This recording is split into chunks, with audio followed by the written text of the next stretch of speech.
Assalamualaikum warahmatullahi wabarakatuh. Jumpa lagi di Property Story. Cerita-cerita tentang properti yang berisi dengan informasi, edukasi, dan rekomendasi. Ya, sahabat properti, apa ya yang harus kita lakukan sebelum kita membangun rumah? Ya, ini pertanyaan yang sederhana, yang sering ditanyakan oleh sahabat-sahabat kita ya. Mereka sering bertanya apa yang harus dilakukan dulu sebelum membangun rumah. Oke, untuk membangun rumah terutama dalam hal legalitas yang perlu dibereskan di depan adalah IMB. Apa itu IMB? IMB adalah izin mendirikan bangunan. Pertanyaannya, apa pentingnya, apa perlunya kita mengurus IMB, izin mendirikan bangunan? Yang pertama adalah kita mempunyai kepastian dan perlindungan hukum. Ya, maksudnya apa? Maksudnya gini, yang namanya membangun itu kalau tidak memenuhi aturan, tidak memenuhi standar yang ditentukan oleh pemerintah, itu pemerintah dalam hal ini bisa atau berhak merobohkan bangunan kita. Misalkan seperti ini, misalkan bangunan kita berdiri di atas lahan hijau. Lahan hijau itu tidak boleh didirikan bangunan di atasnya. Kok kita memaksa bangun? Nah, tidak mengurus IMB dulu. Jadi dengan mengurus IMB dulu otomatis akan ketahuan tanah kita itu boleh didirikan bangunan atau tidak. Ya, jadi yang pertama adalah pentingnya kita mengurus IMB karena kita akan mendapatkan kepastian dan perlindungan hukum. Oke. Yang kedua adalah ini bisa dengan IMB itu bisa meningkatkan nilai jual rumah kita. Ya, rumah yang ada IMB-nya sama rumah yang tidak ada IMB itu harganya beda. Ya, ibarat kita punya mobil lah. Kita punya mobil itu yang bagus itu ada STNK, ada KIR, ada surat-surat penunjang. Nah, ini kurang lebih seperti itu. Kalau suratnya lengkap, salah satu lengkap selain sertifikat, kemudian SPT pajak juga bisa dilengkapi dengan IMB, izin mendirikan bangunan. Ya, itu yang kedua. Yang ketiga adalah bisa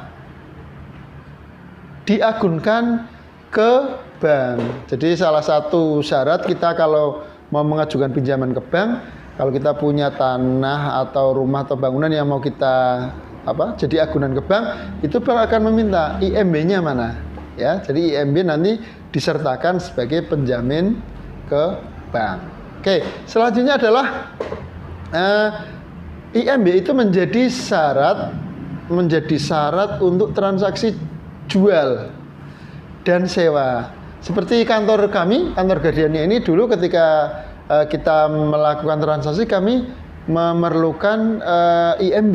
Ya, IMB ini digunakan untuk nanti ngurus perizinan usaha dan lain sebagainya. Salah satunya ada IMB ya. Jadi kalau ada IMB-nya itu jauh lebih bagus. Oke. Selanjutnya yang nomor 5 adalah menjadi syarat kredit ke bank. Ini kalau misalkan sahabat properti beli di perumahan. Sahabat properti beli di perumahan itu otomatis sertifikatnya itu ada disertai juga dengan IMB. Nah, ini menjadi syarat yang harus dikerjakan atau dilakukan oleh para pengembang. Developernya harus mengurus IMB terlebih dahulu. Kalau rumah itu nanti akan dibiayai oleh bank. Itu yang kelima. Kemudian yang keenam adalah meningkatkan status tanah. Ya, meningkatkan status tanah ini menjadi nilai penting kalau kita mau jual tanah kita, itu kita lengkapi dengan IMB. Ini harganya jauh lebih bagus. Ya, oke. Yang ketujuh adalah kita bisa mengetahui peruntukan tata ruang kota. Seperti misalnya kita punya tanah di pinggir jalan, itu kita akan tahu yang boleh dibangun itu apakah nempel sampai jalan ataukah harus ditarik 5 meter, 3 meter ke belakang. Perencanaan tata ruang kotanya ke depan bisa jadi akan ada pelebaran jalan 2 meter. Bisa jadi nanti akan ada fasilitas umum apa seperti apa dan seterusnya.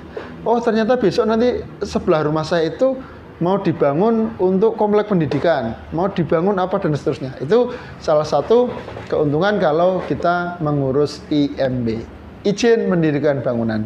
Oke sahabat properti, itu kurang lebih sharing informasi, barangkali juga edukasi, barangkali juga rekomendasi untuk sahabat-sahabat properti yang sudah bangun rumah tapi kemudian belum ngurus IMB, bisa juga diurus IMB susulan ya, itu IMB atau juga yang akan mendirikan bangunan, yang akan membangun rumah, sebelum membangun lakukanlah pengurusan izin mendirikan bangunan. Terima kasih sahabat properti, semoga bermanfaat. Sampai jumpa di channel Properti Story berikutnya. Assalamualaikum warahmatullahi wabarakatuh. Salam properti.